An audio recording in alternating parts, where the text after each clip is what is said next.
Good morning student. Last time हमने class 5th NCERT science में chapter first super sciences के बारे में पढ़ रहे थे। सुपर साइंस में हमने देखा था कि एनिमल्स किस तरीके से अपने एनिमीज या अपने फ्रेंड का पता लगाते हैं, उनको सुनकर या उनकी आवाज़ को पहचान कर।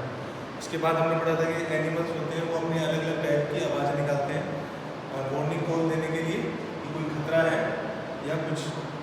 तो अलग अलग एनिमल्स डिफरेंट टाइप के साउंड निकालते हैं, वो सब हमने पढ़ा था। जहाँ पर हमने पेज नंबर 9 तक पढ़ लिया था, जहाँ पर हमने लंगूर के बारे में पढ़ा था कि लंगूर जो पेड़ पर बैठे होते हैं वो जब खतरा देखते हैं कि कोई टाइगर या कोई बाघ उनके पेड़ पर आ रहा है तो अलग टाइप की आवाज़ें निकाल कर अपने जो फ्रेंड्स होते हैं उनको चेतावनी देते हैं कि यहाँ पर खतरा है। तो आगे हम देखेंगे। उसके बाद करेंगे some animals start behaving in a different way when an earthquake or storm is about to come. कि कुछ एनिमल ऐसे भी होते हैं जब अर्थक्वेक आता है तो उनका जो बिहेवियर होता है नॉर्मल बिहेवियर से वो अलग चेंज हो जाते हैं। People who live in forest and can observe such behaviour of animals come to know of the danger. और जो लोग वहाँ जंगलों में रहते हैं वो जब देखते हैं कि हम वहाँ पर रहने वाले जानवरों का बिहेवियर है वो कुछ चेंज सा दिखाई दे रहा है तो वो क्या करते हैं, फिर वहाँ से वो चले जाते हैं ताकि उनको पता लग जाता है कि यहाँ पर कुछ ना कुछ खतरा आने वाला है। आगे आते हैं हम नेक्स्ट नंबर पेज पर। आगे कि dolphin also make different sound to give message to each other. कि डॉल्फिन जो मछली होती है काफ़ी अच्छी होती है, फ्रेंडली फिशिश होती है, वो अलग अलग साउंड निकालती है मैसेज देने के लिए। Scientist believe that many animals have special language of their own. काफ़ी सारे साइंटिस्ट का ये मानना है कि कुछ एनिमल्स जो होते हैं उनकी खुद की एक लैंग्वेज होती है। आगे आपसे क्वेश्चन पूछ रहे हैं can you understand the sound of some animals which animals. कि आप बता सकते हो कि आप कौन से जानवरों का जो साउंड होता है वो आप पहचान सकते हो या समझ सकते हो। जैसे मैं कहूँगा अगर मैं पैरट होता है, पैरट की जो साउंड होता है वो मैं आसानी से समझ सकता हूँ। Do some animals understand your language which ones. और आपको ऐसा बताना है कि ऐसे कौन से एनिमल है जो आपकी लैंग्वेज समझते हैं। जैसे मैं मान लूँ आपका डॉग हो गया, जो पेट्स होते हैं वो भी आप इंसान की लैंग्वेज समझ लेता है कि सामने वाला क्या कहना चाह रहा है। तो यहाँ पर आप लिख सकते हैं पैरट एंड डॉग। आगे से it with sounds just like birds and dolphin you can also make your own language of sound for giving message. जैसे बर्ड्स और डॉल्फिन मैसेज देती है वैसे आप भी मैसेज दे सकते हैं अपने फ्रेंड्स को। अब एक एक्टिविटी करने के लिए बताया है इसमें कि कैसे आप पता लगेगा, फील होगा कि किस तरह से एनिमल्स साउंड देख कर बिहेव करते हैं, किस तरह से उसको पहचानते हैं। तो इसमें एक्टिविटी में बताया गया कि remember you have talk to your friend with only sound and no words. How and when will you need to give an alarm call for example when the teacher is coming to the classroom. इसमें क्या बताया गया है कि आपके 4-5 दोस्त होंगे, उनमें से आपको एक वार्निंग कॉल यानी आपको बिना कुछ बोले ऐसा साउंड निकालना है ताकि आपको पता लग जाए कि आपकी क्लास में टीचर्स आ चुके हैं।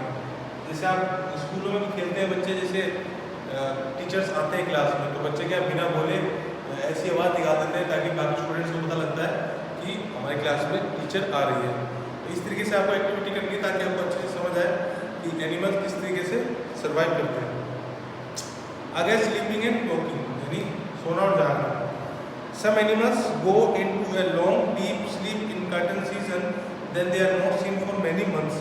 कुछ एनिमल्स होते हैं कि कुछ सीजन में वो काफ़ी घंटों महीने तक सोते रहते हैं, जिसके कारण क्या होता है कि आपको महीनों दिखाई नहीं देते। जैसे एग्जाम्पल के रूप में ले लूँ मैं, छिपकली जो होती है आपकी लिज़ार्ड, वो जो होती है वो आपको सर्दियों के दिनों में एकदम गायब हो जाती है। Have you notice that during the cold season you can not see any lizard in the house, where do you think the have gone. यानी आपने देखा होगा जिसमें पहले बताया कि जो छिपकली होती है वो सर्दियों के दिन में गायब हो जाती है। तो कभी आपने नोटिस किया है कि वो गायब होकर कहाँ चली जाती है। आगे स्लॉथ, ये पिक्चर दिखा रखी है स्लॉथ। ये एक टाइप का भालू टाइप होता है बट भालू नहीं होता है, भालू टाइप होता है। इसका देखिए क्या है कि it looks like a bear but it is not. ये बियर की तरह दिखता है बट बियर होता नहीं है। It is a sloth. It spend almost 70 hours a day sleeping while hanging upside down on a tree branch।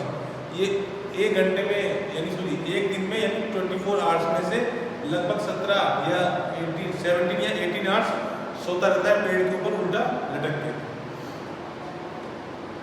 The sloth eats the leaves of the same tree on which it lives, जो जिस पेड़ पर ये रहते हैं ये उसी पेड़ों की पत्तियों को खाकर ही सर्वाइव करते हैं, जिंदा रहते हैं। It hardly need anything else, इसलिए इनको बाकी किसी चीज़ की जरूरत नहीं पड़ती है और न ही कहीं जाने की जरूरत पड़ती है। When it has eaten enough leaves from that tree it moves to the nearby tree. तो ये दूसरे ट्री पे भी, ये भी दूसरे पेड़ पर भी कब जाते हैं, जब जिस पेड़ पर वो रह रहे थे उसका जो पूरी पत्तियाँ ये खा जाते हैं, जब ये दूसरे पेड़ पर मूव करते हैं। Sloth live for about 40 years and in that time they move around only 8 trees. Once a week it comes down from the tree to relieve itself। यानी आप कह सकते हैं स्लॉथ होता है 40 साल में से वो लगभग ओनली 8 पेड़ों पर ही जाते हैं, यानी एक पेड़ से दूसरे पेड़ पे जाने में उनको टोटल 8 पेड़ ही लगते हैं 40 सालों में। और ये एक वीक में ओनली एक ही बार आते हैं नीचे, जिसके फ्रेश होने के लिए एक हफ्ते में ओनली एक ही बार आते हैं, बाकी दिन जिसमें से बाकी पूरे दिन ये कहाँ रहते हैं, पेड़ पर ही लटके रहते हैं। आगे आपको नीचे कुछ फिगर दे रखा है, जैसे जिसमें से आपका जो शेडेड पार्ट है वो क्या है, स्लीपिंग पार्ट है, और जो आपका ब्लैक पार्ट है वो क्या है, वेक, यानी जागते हैं। तो यानी जो स्लोथ होता है वो लगभग 18 घंटे सोता है और बाकी टाइम वो क्या करता है, जागता है। 1 2 3 4 5 6 7 8 9, ठीक है। तो ऐसे ही आपको नीचे भी दे रखे हैं कुछ पिक्चर्स, जिसमें आपको ऊपर की तरफ देख के बताना है कि कौन सा एनिमल्स कितने देर जागता है। तो जो आपका डार्क शेडेड पार्ट है वो आपका स्लीपिंग टाइम हो जाएगा, और जो अनशेडेड है वो आपका अवेक टाइम हो जाएगा। तो आप इसमें देखकर इजीली काऊ का लिख सकते हैं कि काऊ कितने घंटे सोती है, कितने घंटे जागती है। पाइथन का लिख सकते हैं, ऐसे ही जिराफ का लिख सकते हो, ऐसे ही कैट का भी लिख सकते हैं। ये आपको खुद करना है। आगे when you see different animals do you have any question about them, make a list of 10 such question. कि जब आप एनिमल्स को देखते हैं तो आपको अलग अलग एनिमल्स को देखते हैं तो आपके दिमाग में क्या क्वेश्चन आते हैं वो आपको लिखने हैं। आगे है टाइगर। तो the tigers a tiger can see 6 times better at night than most of us। यानी जो टाइगर होता है वो रात में हमसे 6 गुना ज़्यादा अच्छा देख सकता है। The tiger's whiskers are very sensitive and can sense the movement or vibration in air। They help the tiger move in the dark and find its prey। यानी टाइगर की जो मूंछें होती हैं वो काफ़ी कह सकते हैं हेल्पफुल होती है उसके लिए, क्योंकि वो वाइब्रेशन करती है, उससे उसको अपने एनिमल्स का पता लग जाता है। आगे tiger sense of hearing is so sharp that it can make out the difference between the rusting of leaves and the sound of and animals moving on the grass. यानी जो टाइगर्स की सुनने की क्षमता होती है वो काफ़ी ज़्यादा होती है। अगर कोई झाड़ियों में अगर कोई पत्तियाँ हिलती हैं, अगर एक तो देखो होता है हवा से हिलना और एक कोई एनिमल जा रहा होगा तो हिलना, तो वो दोनों में आसानी से पता लगा लेता है कि ये हवा से हिल रही है या फिर कोई एनिमल वहाँ से गुजर रहा है। The ears of the tiger can move in different direction and this help to catch the sound from all around।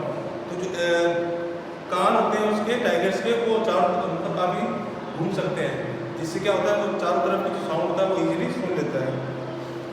Tigers make different sound for different purpose, like when it is angry or to call out to tigers it can also roar or snarl. Its roar can be heard up to 3 kilometre away. Tiger भी different type का sound निकालता है कि जब वो गुस्सा होगा तो अलग साउंड निकालेगा, और जब वो दहाड़ता है तो उसका साउंड अलग होता है। तो एक टाइगर जब दहाड़ता है तो उसका साउंड लगभग 3 किलोमीटर तक सुनाई दे जाता है। Each tiger has it own area which may cover several kilometres. Tiger mark their area with their urine. जो टाइगर का जो एरिया होता है वो लगभग कह सकते हो कि आप किलोमीटर तक भी हो सकता है, काफ़ी बड़ा एरिया होता है इसका।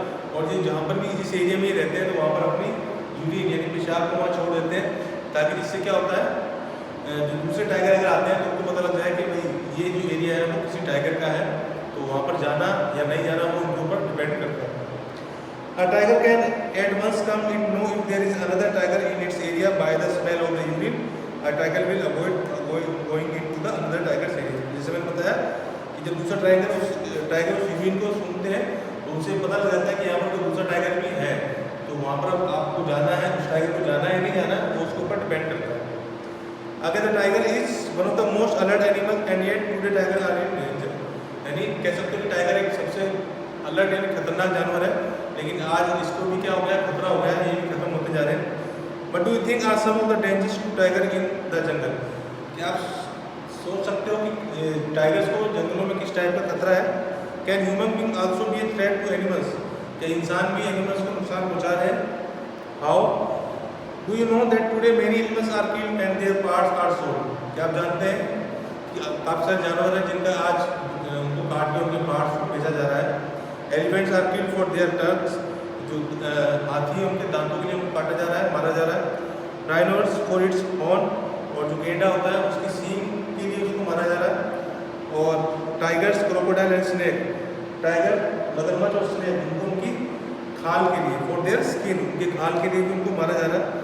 Musk deer are killed just to make a little sand from its musk, यानी कस्तूरी जो हिरन होता है उसको किस लिए मारा जा रहा है? उसका जो सैंड परफ्यूम बनाने के लिए उसको भी मारा जा रहा है। People who kill animals are called hunter and poachers. ऐसे लोग जो एनिमल्स को मारते हैं उनको हम क्या बोलते हैं? शिकारी बोलते हैं। आगे find out where are other such animals park in national park in India, collect information on these and write a report. कि आपको पहले तो ये बताना है कि इंडिया में कौन कौन से नेशनल पार्क है जहाँ पर जानवरों को सुरक्षित रखा जा रहा है, उसके बारे में आपको इन्फॉर्मेशन कलेक्ट करके एक रिपोर्ट बनानी है। आगे व्हाट वी हैव लर्नड, इसमें आपने क्या क्या पढ़ा है? Have you notice that sometime seniors put their hand on their ear when they sing, why do you think they may be doing this? आपने कभी देखा होगा कि जो सिंगर्स होते हैं पहले गाना गाने से पहले अपने कानों पे हाथ रखते हैं, ऐसा वो क्यों करते हैं? Give example of animal that may have a very strong sense of site, hearing of smell. आपको ऐसे एनिमल्स का एग्जाम्पल बताने जिनके सुनने और सुनने की जो क्षमता होती है वो काफ़ी ज़्यादा होती है। तो ये चैप्टर ऑलमोस्ट कंप्लीट हो चुका है आपका। तो इसका जो भी हमने पढ़ा है, अब कल से हम इसके क्वेश्चंस करेंगे, जो भी इसके अंदर क्वेश्चंस थे आप चाहो तो खुद भी कर सकते हैं, बट मैं भी इसमें से जो इंपॉर्टेंट क्वेश्चन है वो आपको नोट डाउन कराऊंगा बोर्ड पे, तो आप उसको अपने नोटबुक में नोट कर सकते हैं। तो इसका नेक्स्ट पार्ट अब हम नेक्स्ट वीडियो में डिस्कस करेंगे। Thank you.